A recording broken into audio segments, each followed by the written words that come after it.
राजमाता जिजाऊ आहे यांच्याबद्दल तुम्ही म्हणाल की तो काळ आधी बघायला पाहिजे, कोणता काळ आहे. म्हणजे आपल्या समोर कुठलीही गोष्ट कुठलाही व्यक्ती समजून घ्यायचा असेल तर तो काळ, ती कंडिशन, सर्व गोष्टी आपण आणायला पाहिजे. इतिहास हा आपल्याला नेहमी मागे वळून बघताना पुन्हा पुन्हा ते संदर्भ जाणून घ्यायला पाहिजे. काही पुरावे मिळतात का, वेगळ्या बाबी मिळतात का, हे बघायला पाहिजे. तुम्ही नीट बघितलं तर हा असा काळ आहे बघा की ज्या ठिकाणी रजिया सुलतान सारख्या महिला सत्तेवर बसतात पण त्यांना तेवढंच लवकर संपवलं जातं. चांद बीबी सुद्धा बसायचा प्रयत्न करतात, खंबीरपणे उभा राहायचा प्रयत्न करतात, त्यांनाही तेवढं लवकर संपवलं जाते.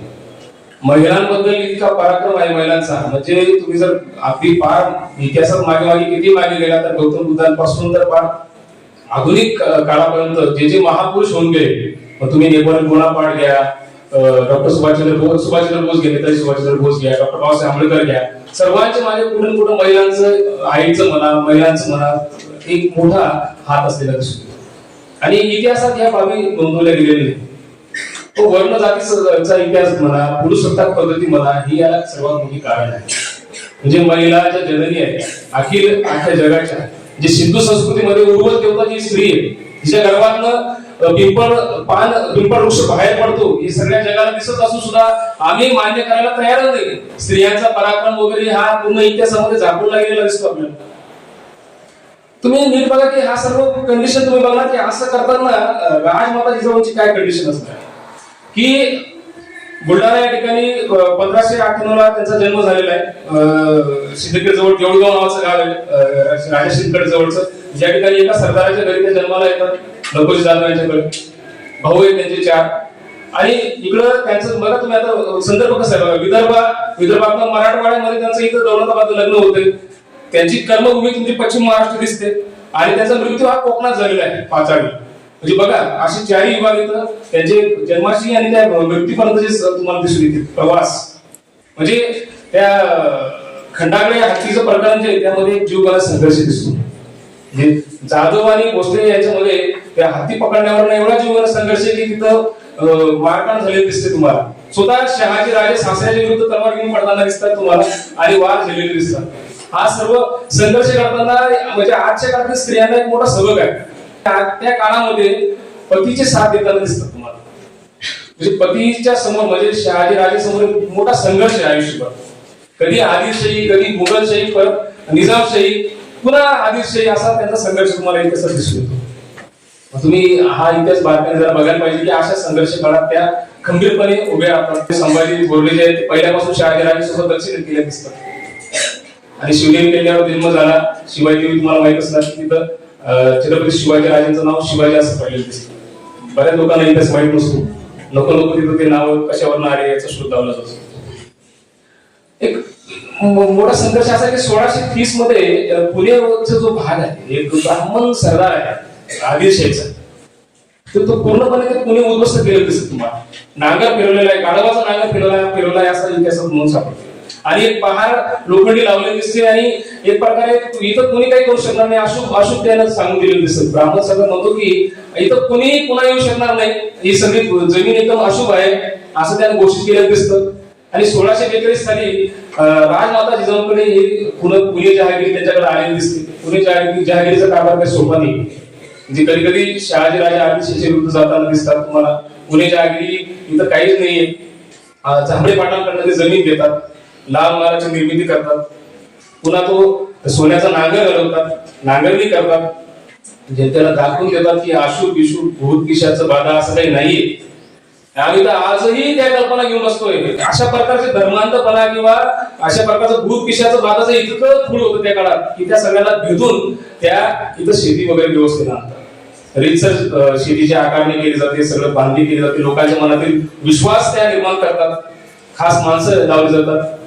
शहाजी राजे तिकडे बेळगावला आहेत आणि इथं सगळं कारभार त्यांच्या हातावर आहे. म्हणजे छत्रपती शिवाजी महाराजांचं वय फक्त 12-13 वर्ष असं आहे. त्यांच्या नावानं कारभार करतात. ते नावानं कारभार केल्यामुळे छत्रपतीच्या मनात म्हणजे राजांच्या मनामध्ये पहिल्यापासून कॉन्फिडन्स वाढतोय, आत्मविश्वास वाढायला लागलाय की मी काहीतरी करतोय. आणि पहिल्यापासून एक लक्षात घ्या तुम्ही की हा इतिहास जिजाबाईंचा येत नाही. पुन्हा असा इतिहास म्हणजे काय की तुम्हाला एक थोडस उदाहरण फ्लॅशबॅक मध्ये जाईल की 2009 साली एक मालिका होती जी अमोल कोल्हेची. साहेब छत्रपती शिवाजी महाराज त्या गादीकडे चालले, म्हणजे याचा राज्याभिषेकाचा कॉर्पोरेशन सेरेमनीचा प्रसंग आहे. आणि गादीकडे जाताना महाराज त्यांची एकदम सुंदर दाखवलेली मालिकेमध्ये जाता जाता तानाजी मालुसरे मध्येच येतात, मध्येच बाजूकर प्रदेश पाटील येतात, मुराबाजी येतात, नगर नगर महाराज म्हणणारे येतात सगळे, तुमचा जीव महत्वाचा आहे असे म्हणणारे सगळे येतात. मग ते एक वाक्य बोलतात, ते इतकं सुंदर वाक्य आहे. ते म्हणतात की स्वतः सोसुनी वैकुंठाचे घाव, मला देऊनी देवपणाचे नाव, माझ्या मित्रांनो भावंडांनो आता कुठे, असं वाक्य म्हणतात. आणि त्यांना ते जड झालेलं आहे राजगादीवर बसले. हा असाच असावा प्रसंग आहे, असा प्रसंग असणार आहे. मला ते वाक्य आठवलं म्हटलं शॉकच आहे. पण हे कोणी आणून दिलं? हे जे आहे ही भावना सगळ्या जातींमध्ये, कोळी असो, महार असो, महान असो, सगळ्या जातीतले सगळे समजून घ्यायचे, आपल्या स्वराज्यासाठी घ्यायचं. हे कोणी आणलं तर राजमाता जिजाबाईने. तुम्ही तुमच्या मनात, माझ्या मनात, सगळ्यामध्ये जातीता ही मनापासून लहानपणापासून भरलेली असते बघा. ती तोडायला फार काळ जातो, वाचन करावं लागतं, बऱ्याच गोष्टी कराव्या लागतं, मग फक्त ते कोणतं तरी आपल्या मनात. तर तुमच्या माझ्या रक्तामध्ये, आपल्या त्या शिकवणीमध्ये ही जाती व्यवस्था भरलेली आहे. म्हणजे त्या राजपुतांना पराभव का आला असं तात्कालिक इतिहासकारांनी नमूद केलेलं आहे की त्या घोरी समोर या राजपुतांचा पराभव काय झाला की ते जाती व्यवस्था खूप होती मॅडम. छूत अशूत ही भावना, अस्पृश्यतेची भावना एवढी होती की त्यांनी छोटी मोठी टाकाऊ कामं केलीच नाही, स्वतःच करायचे ते. म्हणजे हे सगळे महामान दलित सगळे जर आले असते तर यांच्या वाट्याला विजय 100% होता असं इतिहासकारांनी मांडलेलं आहे. सर्वात मोठं म्हणजे घोड्याचे रिकीब असो किंवा तोफखाना असो, इतर गोष्टी असतील सल्तनाच्या मागे किंवा मुघलांच्या मागे, पण सर्वात मोठी इथली जाती व्यवस्था होती असं त्यांनीच मांडलेलं आहे, आम्ही नाही. ते काय आणले तर यांच्यामध्ये खूप अस्पृश्यता होती. अल्गोरिदम म्हणतो का की इंडमध्ये की इतकी यांच्यामध्ये हे आहे की भारतीयांना असं वाटतं की आम्हीच महान आहोत, आमचं ज्ञान, आमचं विज्ञान सगळं आम्हाला देतो, इतिहास आम्हाला देतो, आमची पोथी पुराणी यांना चिपटून बसतोय असं त्यांनी मांडलेलं. म्हणजे हा सगळा इतिहास बघताना राजमाता जिजाऊ काय करतात लक्षात घ्या. 18 पगड जातीचे सगळे लोक, प्रत्येक ठिकाणी कोण कोण चौक्या पहाऱ्यांवर कोण असणार, त्या दर्यावरच्या ठिकाणी कोण असणार, कुठं कोण नेमायला पाहिजे, हे त्यांचा अभ्यास होता. आणि ह्या लोकांबद्दल प्रेम निर्माण करणं, तुम्ही आज नाही बघा उत्सव वगैरे किती लोक सर्वसामान्यांना जवळ करतात. आजही जवळ केलं जात नाही. जसं ते ब्रिटिश म्हणायचे की बाबा कुत्र्यांना आणि भारतीयांना प्रवेश नाही असं जसं म्हणायचे, तसं आज किती लोक जवळ करतात त्या लोकांना. यांच्या पहिल्यापासून त्यांचं बिंबवलं गेलं. 1674 राजमातांनी राज्याभिषेक बघितल्यावर आणि 5 त्यांचं निधन झालं. मला दुसऱ्या व्याख्यानाकडे जायचं म्हणून मला थोडक्यात मी केलं.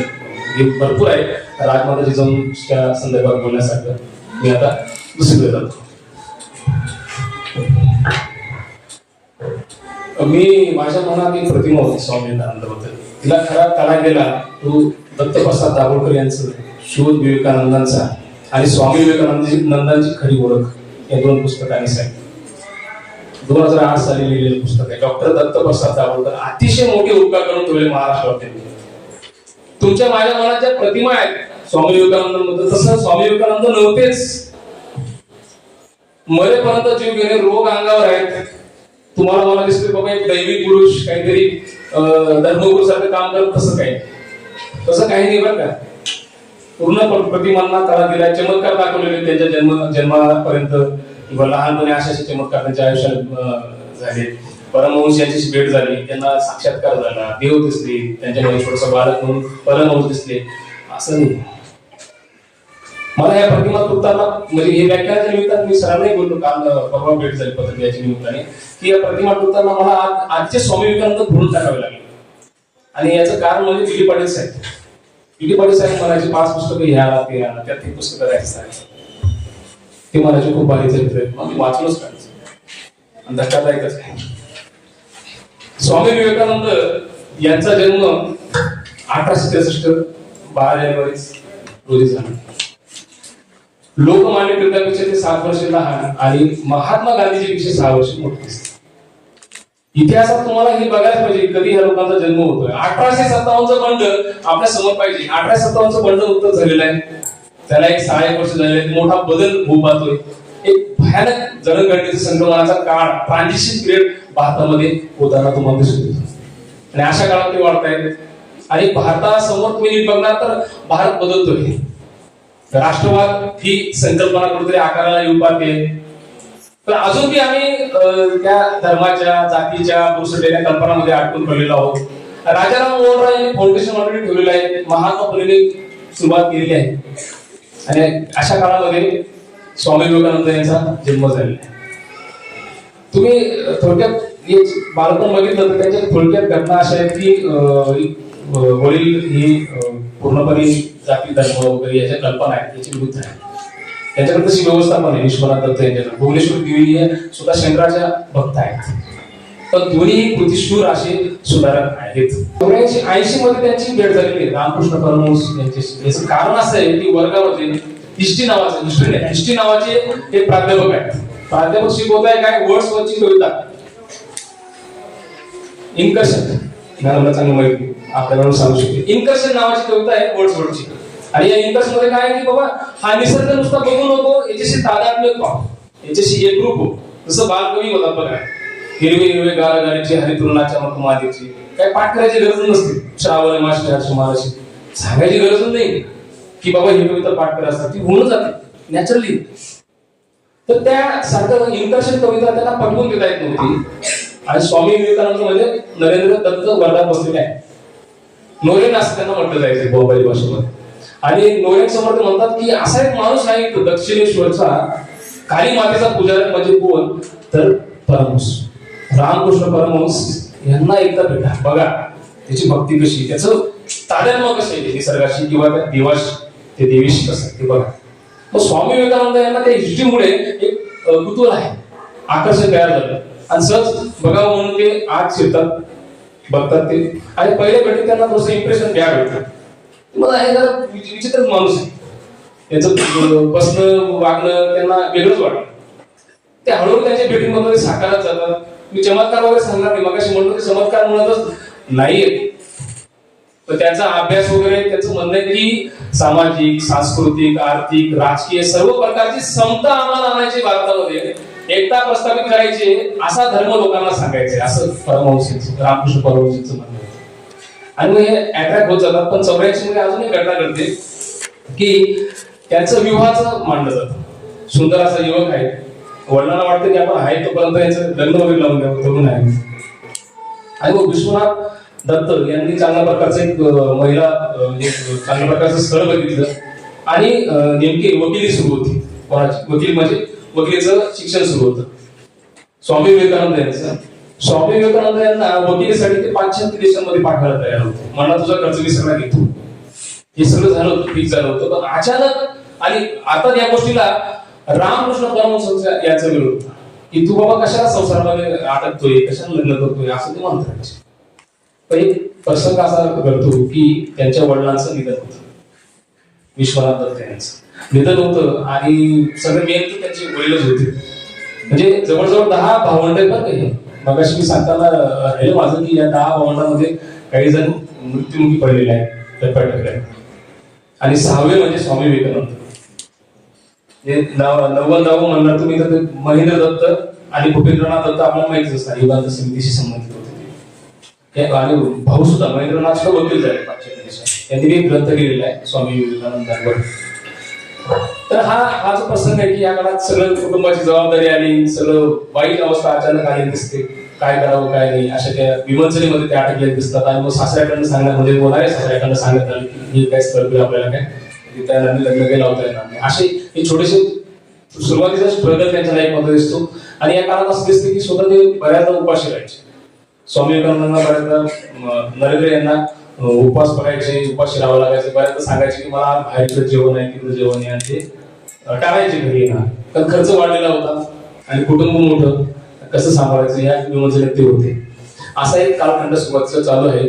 आणि मग पुन्हा परमहंस यांच्याशी भेटीगाडी सुरू राहतात. आणि नाही म्हणलं तरी संन्यास जो धर्म म्हणतो आपण तो त्यांना स्वीकारायचा होता. आणि कॅन्सर झालेला आहे रामकृष्ण परमहंस यांना, त्यांचा हात म्हणून पडलेला आहे. अशा अनेक कटू प्रसंग त्यांना बघावे लागत आहेत.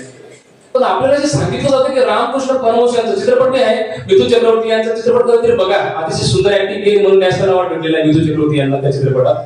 तर आपल्याला दाखवलं जातं की रामकृष्ण परमहंस यांचे सर्वात लाडके आणि जीवलग म्हणजे खूप खूप प्रेम करणारे आवडते जे होते ते स्वामी विवेकानंद होते असं दाखवलं जातं. तसं नाही, शशी सुद्धा होता त्यांचा आवडता, तेवढाच आवडतो शशी. शिष्य नाव लक्षात ठेव.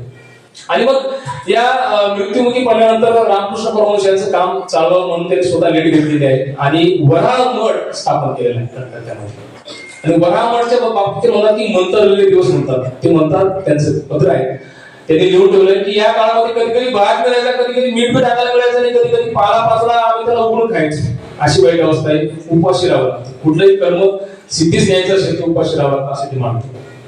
म्हणजे हा मठ फक्त धर्माचं काम करत नव्हता, तर जाती व्यवस्था, वर्ण भेद, धर्मभेद ह्या ज्या सगळ्या विषमता आहे याच्या विरुद्ध हे मठाचं काम चालू होतं. आणि कधी कधी त्यांनी मला लिहिलंय की बाबा कधी कधी रामकृष्ण परमहंस यांच्या विचाराला थोडस फाटा देऊन थोडं सरकत होतं, डायव्हर्जन होत होतं, नायरच पूर्ण भारत त्यांना कळून चुकला होता. आता बघा इथं स्टॉप होतो आणि 90च्या काळामध्ये काय करतात, भारत भ्रमण करायला निघतात 3 वर्ष.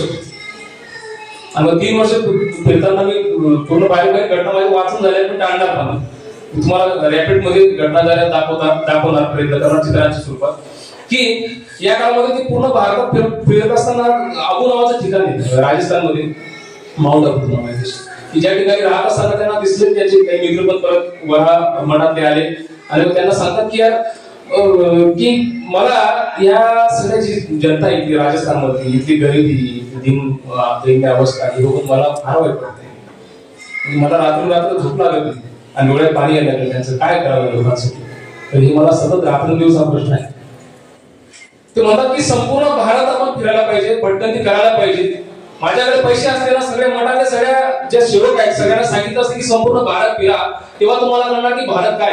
नाहीतर आपण आपल्या डोळ्यांनीच समस्या बघतो लोकांची. म्हणजे याची समस्या काय असेल, आपल्याला असं वाटतं की बाबा हा गरीब आहे, याला जेवणाची गरज असत नसते, वेगळी काहीतरी समस्या त्याला असते.